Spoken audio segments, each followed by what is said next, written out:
Alors, qu'est-ce que je vois là? Pourrais-tu nous expliquer l'histoire de Mbagné? Merci beaucoup, monsieur.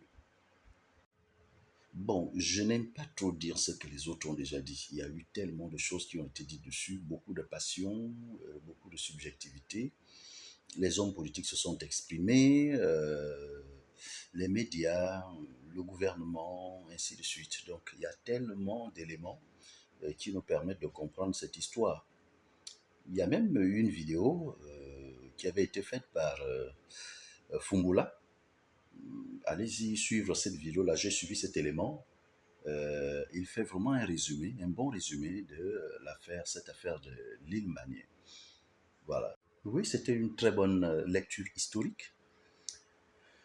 Peut-être qu'il n'a pas mentionné aussi que bien avant les Espagnols sur cette île, et que cette île appartenait déjà à une princesse Benga. Donc ça appartenait aux Gabonais d'une certaine manière. Bon, c'est une recherche qui est faite une découverte qui avait été faite par un scientifique que le Gabon devrait rechercher absolument. Et cet élément passe un peu partout dans les réseaux sociaux. Il pense avoir des preuves textuelles qui montreraient que cette île aurait été léguée à une certaine princesse Benga. Bon, tout cela reste à prouver. Moi, je n'irai pas dans un sens purement historique. Je vais aller dans les analyses. Pour mieux comprendre cette affaire, il faut d'abord éroder tous les préjugés qui tournent autour. Par exemple, il y a ceux qui pensent que le président aurait vendu l'île Mbagné. Quand on voit le potentiel de l'île Mbagné qui est à 800 millions de barils, je me dis, à combien, cette île coûterait combien à peu près? C'est-à-dire qu'il faudrait absolument, si on peut imaginer, que Obiangema puisse donner peut-être 6 fois le budget de la Guinée équatoriale pour acheter l'île Mbagné auprès de l'Igui. Franchement, c'est de la folie. Ça n'a aucun sens. Et si c'est l'argent qu'on veut, pourquoi ne même pas l'exploiter une bonne fois nous-mêmes? Ça n'a absolument aucun sens. Bon, il a amené les photocopies parce qu'il voulait faciliter la tâche aux Équato-Guinéens pour qu'après, il se partage l'argent avec ses oncles. Ça encore, ça n'a aucun sens parce que ceux qui ont défendu le projet Mbagné ne sont pas du Wellington. Marie-Madeleine Boranjo n'est pas du Wellington. Rosa Tangarignou n'est pas du Wellington. Le ministre, l'ex-ministre de la Justice, tous ne sont pas du Wellington, mais ils sont allés pour défendre la cause de l'île Mbagné. Donc, ils ont consenti à ce que cette île soit vendue au profit des Wellingtonois et des Équato-Guinéens. Vraiment, si c'est pas de la sorcellerie, je ne sais pas. Mais il y a quand même des gens qui y croient.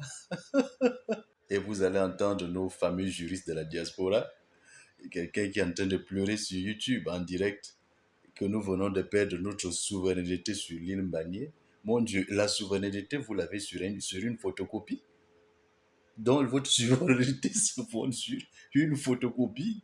La souveraineté est de droit et de fait. Vous avez une souveraineté sur un territoire que si vous avez tous les éléments qu'il faut pour prouver votre paternité sur ce territoire. Non, mais c'est vraiment des choses, et quand je vois des centaines de milliers d'abonnés qui sont là en train d'applaudir, je me dis, où sommes-nous en fait? Il ne suffit pas d'occuper un espace pour en être souverain. Il faut avoir tous les papiers qu'il faut, en bonne et due forme, pour prétendre être souverain sur ces territoires et pouvoir le défendre.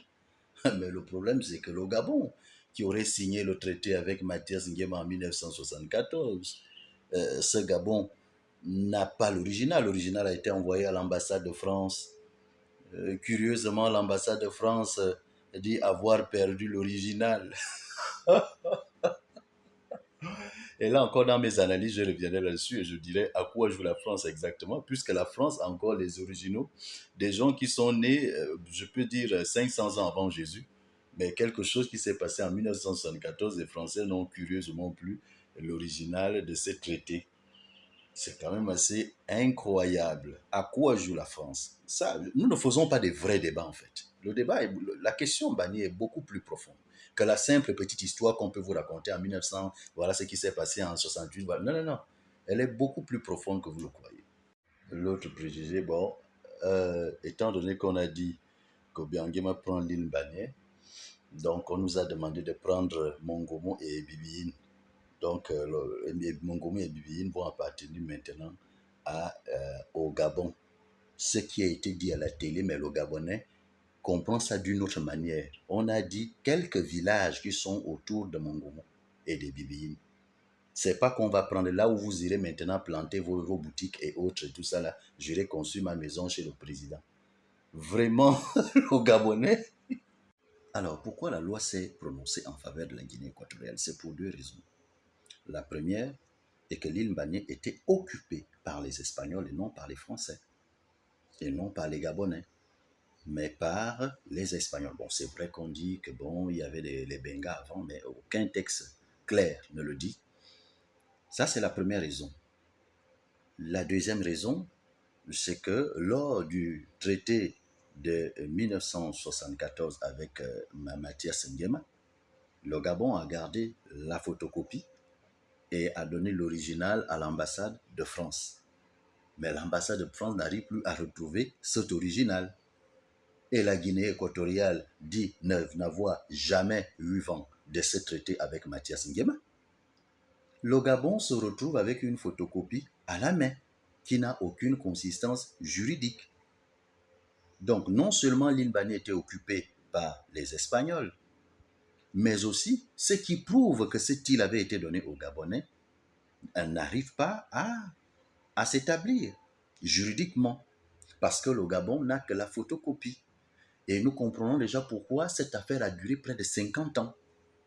Les policiers y sont, mais nous n'avons pas les droits qui nous permettent de nous investir sur cette île. Nous sommes allés à l'ONU pour que l'ONU puisse trancher cette affaire, mais ça n'a pas prospéré parce que les deux pays s'accusaient. La Guinée équatoriale dit au Gabon d'avoir falsifié des documents juste pour avoir la paternité d'un Mbagné, mais les Gabonais disent aux Équatoriens qu'ils sont malhonnêtes. Ils savent très bien que le traité avait été signé, mais comme ils n'ont pas intérêt à dire la vérité de peur qu'ils ne perdent l'île pétrolière, ils sont obligés de mentir. Donc voilà un peu ce qui se passe. Maintenant, montrez-nous l'original. Nous ne l'avons pas. Ok, d'accord. Comme vous n'avez pas l'original, étant donné que c'est vrai que l'île Mbagné est sur vos eaux, mais étant donné que les Espagnols ont occupé cet espace et non les Français, alors on donne cet espace aux Équato-Guinéens. Voilà un peu ce qui se passe. Tu entends que tout cela, c'est la faute de Marie-Madeleine Borancho. C'est elle qui a amené la photocopie. Voilà pourquoi on a perdu le procès. Non, un avocat vous défend sur la base des éléments que vous apportez. Ce n'est pas l'avocat qui fait des recherches et qui mène des enquêtes. Nous nous sommes défendus par rapport à ce que nous avions et par rapport à ce que nous avions simplement. Ce n'est donc la faute de personne. Il y a d'autres qui disent pourquoi on a eu besoin d'amener ça en justice, mais cette affaire a été amenée en justice avant même l'arrivée d'Oligui. Oligui était encore aide-camp. Ce n'est pas de sa faute. On ne pouvait pas traiter cette affaire parce que le Gabon n'était pas encore dans l'ordre constitutionnel. Maintenant que les élections sont terminées et que nous sommes dans l'ordre constitutionnel, on lance les hostilités. Ça se comprend facilement. Mais on veut en faire une récupération politique, malheureusement. Maintenant, le problème, c'est qu'ils seront obligés de négocier parce que l'île est dans nos eaux et il y a une petite partie du territoire équato-guinéen qui revient au Gabon. Donc, forcément, la négociation est bon, à supposer que la Guinée équatoriale ne veuille pas négocier. J'ai une proposition qui ferait en sorte que le Gabon puisse gagner à tous les niveaux. Première chose, faire en sorte que les Équato-Guinéens qui vivent dans des territoires qui vont nous appartenir puissent avoir une double nationalité. Ça leur permettra de ne pas perdre leur culture, de ne pas perdre leurs investissements. Mais vous savez très bien qu'il s'agit de 200 km² d'espace et c'est beaucoup. Et qu'Obiang Nguema n'avait pas lancé des grands travaux d'exploration dans son pays. Qu'est-ce qui peut bien se cacher dans ces territoires vastes? Deuxièmement, nous exigeons une taxe à l'exploitation pétrolière par rapport au risque de l'impact environnemental que pourrait avoir cette exploitation. Et cela peut s'élever à des milliards. Donc, à tous les niveaux, nous pouvons être gagnants.